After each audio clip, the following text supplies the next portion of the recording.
Hello everyone. I just wanted to do a quick little update video about selling that put on Key Bank, and I'm going to follow this up with just a little advice about picking brokerages. So if you need advice on that, or you want a very important warning about one particular brokerage, please stick around to the end. As you can see here, I was assigned. An assignment is what happens when someone executes your option. And in the case of a put, that means I'm required to buy 100 shares of KeyBank at $11 a share. And that's exactly what happened. You can see middle bottom of the screen.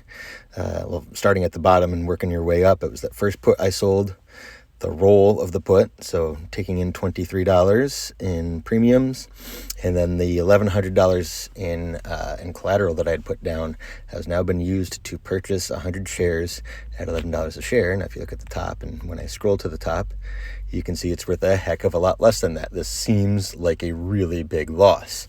Fortunately, I've been through this many, many times before. It's not a loss until it's done. So my goal now is to make more money off of the thing that I'm now holding. One of the big things that's coming up pretty soon, I forget the exact date, but I believe by the end of the month, I'll be awarded a dividend that will be paid in June. Should be $20.50, which is a nice little chunk of change. That's about 2% of my investment in a dividend.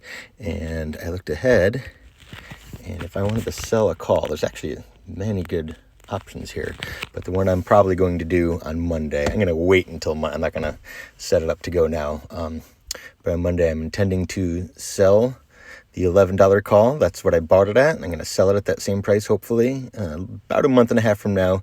And you can see right there, that's $45, 45 cents, but times 100 shares, that's $45 more in premium that I will expect to take, in addition to another $20.50 from dividends, which let's see, I'm at $65.50 plus the 23.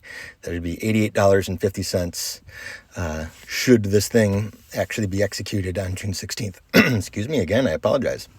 So if KeyBank winds up going up over an $11 a share by June 16th, I'll have wound up making about 8% in a journey that takes about 2 months, and that's pretty good. That's what I'm hoping for. And even if it's not, I'm just going to keep this thing going.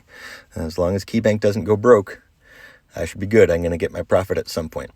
All right. The other thing I just wanted to warn everybody about is when you're picking a brokerage, whether you're buying options, selling options, just regular buy and hold, whatever it is, unless you have a ton of money, one of the things you really need to look out for is fees.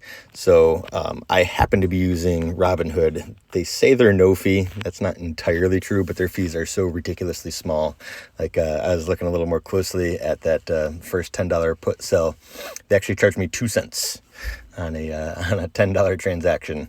That's basically nothing. Some places will charge you a lot more than that, including up to 65 cents for an option. That seems to be the going price for a lot of the bigger brokerages. And some will charge you $7, $8, $9. I mean, that's most of your profit just going away just because of fees. There's also a lot of other fees that you need to look out for. And the one that I was recently reminded of is something that TD Ameritrade does. They have this thing that they call a reorganization fee. So I'm actually going to look at this stock right here. Don't worry about what a terrible move it was on my part. You can see the price of the stock. I don't know if it says somewhere down here in the history, but not that long ago, they went through, or maybe they are going through, a reverse stock split.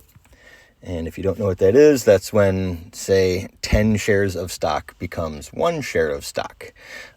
They make up for that by making the value of that stock worth 10 times as much. So the amount in your account doesn't change whether a stock goes through a split or a reverse split. The amount of money that you have is the same. It's just kind of organized differently. 10 shares at $10 a piece or 1 share at $100 is the same amount of money. That's $100 either way. So that's not a good thing or a bad thing. It's just a thing. It can affect what you can do with selling options. You need your round lots of your 100 shares.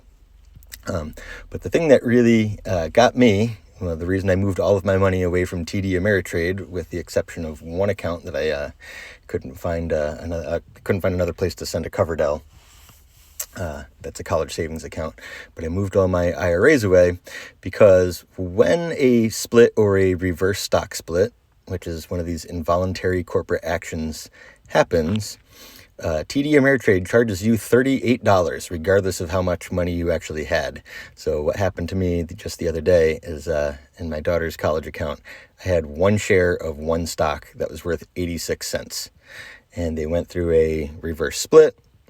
Having only the one share, I wasn't able to actually get a new share of the stock. So I was basically forced to sell that one stock at 86 cents. Whatever, no big deal. But TD Ameritrade then charged me $38, which I did the math. That's 4,400% charge for something that cost them literally nothing to do. And the computers, all they're doing is multiplying one number by, I think in this case it was 100, and dividing a different number by 100. That's not something that requires, a $38 fee. That's something that just, shouldn't cost anything. And in fact, none of the other brokerages that I've explored do that. So, I kind of liked them prior to this. So I kind of hope they get their act together in that regard. It's nothing personal against the company. It's just that I've been hit with that fee enough times that it's just, I feel I need to warn everybody about it. If you have millions of dollars, great. If you have millions of dollars, you're not coming to me for advice or how to do things anyway. If you're more like me and you have something like, what do I have in my brokerage now? $6,642. I mean, a $38 fee for something that you had no control over. That is a significant percentage of what I'm holding here. And that happens every time a stock goes through a split or a reverse split. You have no control over it. So just, stay away from them until they can get their act together and follow suit with everybody else and maybe stop charging ridiculous fees like that. All right, that's about all I have to say for today. So if you stuck through to the end, good for you. Hopefully you got something out of this. If you're not listening to this part, well, it doesn't matter what I say because you're not listening to this part. Anyway, if you are still here, thanks a lot. Please feel free to like and subscribe.